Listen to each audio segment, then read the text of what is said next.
फर्जी number plate लगाकर एक कार 8 सालों तक सड़कों पर फर्राटा भरती रही, लेकिन आरटीओ और ट्रैफिक विभाग को इस बात की भनक तक नहीं लग पाई।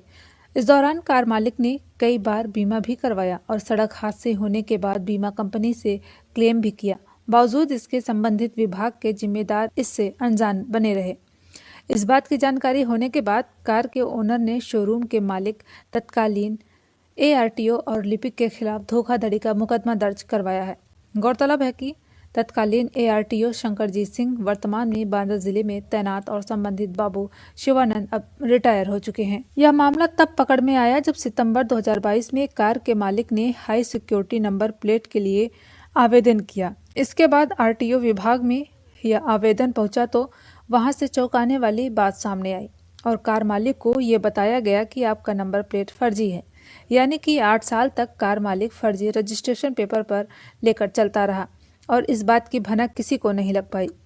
कार मालिक मनीष मिश्रा ने बताया कि उन्होंने वर्ष 2014 में गोरखपुर के एक कार शोरूम से कार खरीदी थी। इसके बाद उन्होंने रजिस्ट्रेशन पेपर के लिए शुल्क भी जमा किया, मगर उन्हें फर्जी आरसी पेपर दे दिए गए। मनीष ने कहा कि उन्हें जो रजिस्ट्रेशन पेपर मिला था उसके अनुसार यूपी 51 AA 6262 दिया गया। उन्हें लगा कि वाहन शोरूम मालिक के द्वारा फर्जी पेपर नहीं दिए जाएंगे, लेकिन उनको विश्वास में लेकर धोखाधड़ी करते हुए ऐसा पेपर दिया गया जिसका आरटीओ विभाग में पंजीयन ही नहीं हुआ था। इसी नंबर प्लेट को लगाकर वह अपनी कार को 8 साल तक सड़कों पर लेकर चलते रहे। कई बार एक्सीडेंट भी हुआ तो वह बीमा का भी लाभ लिया और हर साल बीमा का रजिस्ट्रेशन करवाया। अब जब मामला खुलकर सामने आ गया है और वाहन शोरूम के मालिक और 8वीं विभाग की मिली भगत हो चुकी है, तो उन्होंने तत्काल कोतवाली में अपने साथ में धोखाधड़ी की FIR दर्ज करवाई है। इस मामले में देखना है कि बस्ती पुलिस तत्कालीन आरटीओ और रिटायर हो चुके बाबू सहित फर्जीवाड़ा करने वाले कार शोरूम के मालिक के खिलाफ क्या कार्रवाई करती है। जी, इस समय तो बहुत दिक्कत हो रही है हमको जब हम लोग हाई सिक्योरिटी नंबर प्लेट, जब सरकार की गाइडलाइन आई कि हाई सिक्योरिटी नंबर प्लेट गाड़ियों पे लगेंगे, तो उसके समय हम लोग ने हाई सिक्योरिटी प्लेट के लिए जब उसकी वेबसाइट पे भी देखा और जन सुविधा केंद्र पे भी गए, जब नहीं हो रहा था हाई सिक्योरिटी नंबर प्लेट में, जब हम यूपी 51 AA 6262 डालते थे तो नो रिकॉर्ड फाउंड बताता था कि आपका कोई रिकॉर्ड अवेलेबल नहीं है हमारी वेबसाइट पे। तो हमने जब उसमें फिर हमने मेल किया और उनके कॉल सेंटर पे बात की तो उन्होंने अपने आरटीओ से बात करने के लिए कहा।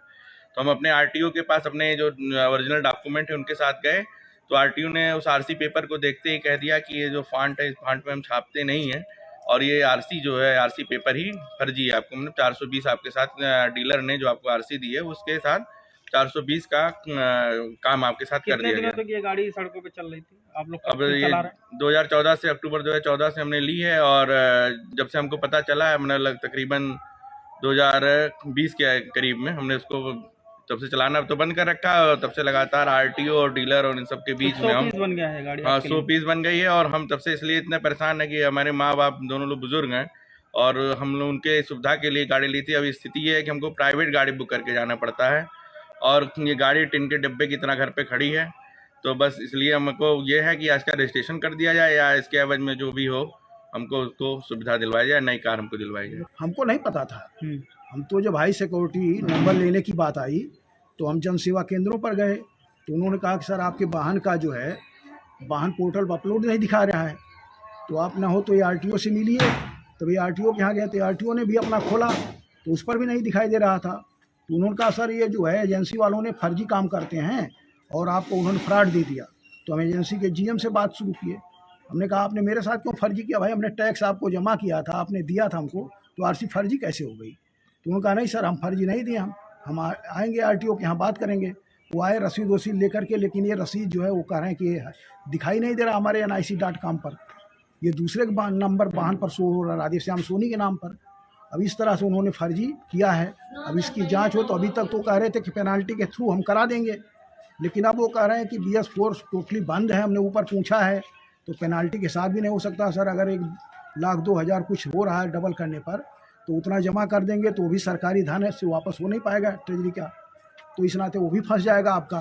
तो सर आप ना हो तो FIR कर दीजिए। तो हमने कहा ठीक है FIR करेंगे। तो FIR हमने कर दिया। अब दोनों अब ये मिली भगत किसकी है, एजेंसी है कि इनके कार्यालय की है? कितने दिनों से आप हम तो गाड़ी चला रहे हैं? गाड़ी खरीदा था? प्रयास जो इसके लिए एक शुरू कब किया। खरीदा था आपने गाड़ी? अक्टूबर 2014 में हमने खरीदा था। तब से फर्जी तब पेपर से पे आप आरसी चला पर रहे हैं। हाँ चला रहे हैं। इसमें वादी पक्ष प्रस्तुत हुआ था और उसने काफ़ी समय पूर्व एक वाहन लिया था और उसका आरोप है कि उसमें जो आरसी और जो भी उसको नंबर अलाट किए गए, जब वो हाई सिक्योरिटी प्लेट के लिए जब आरटीओ ऑफिस गया था तो उसको ये जानकारी हुई कि ये आरसी और उसका नंबर फर्जी है। तो उसने इस आशय का एक प्रार्थना पत्र दिया था जिसमें उसने आरटीओ ऑफिस की और डीलर की मिलीभगत बताई थी। उस आरोप के संबंध में एक एफआईआर कोतवाली में दर्ज की गई है और इसमें विवेचना प्रचलित है और इसमें जो भी दोषी हो उसी के खिलाफ कार्रवाई की गई है।